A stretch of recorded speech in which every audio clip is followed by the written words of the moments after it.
ពាក្យពិតប្រៀបដូចជាកាហ្វេអញ្ចឹង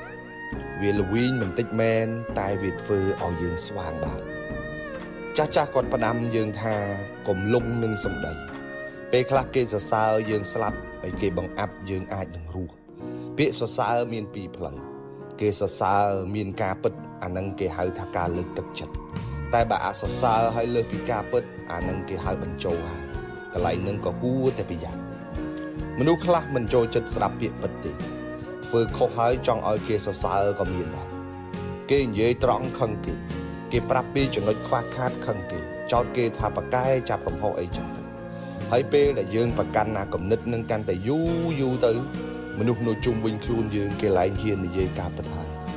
អញ្ចឹងយូរទៅមនុស្សជុំវិញខ្លួនយើងសិតតែជាមនុស្សខ្លាំងខ្លាយ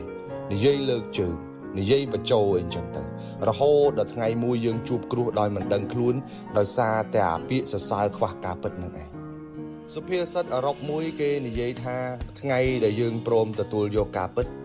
ជាថ្ងៃដែលយើងចាប់ផ្ដើមផ្លាស់ប្ដូរនិងអភិវឌ្ឍខ្លួនឯងបើយើងមិនទទួលការពិតទេយើងរកចំណុចខ្វះខាតរបស់ខ្លួនឯងមិនឃើញទេហើយគ្មានថ្ងៃណាដែលយើងរីកចម្រើនទៅមុខទេ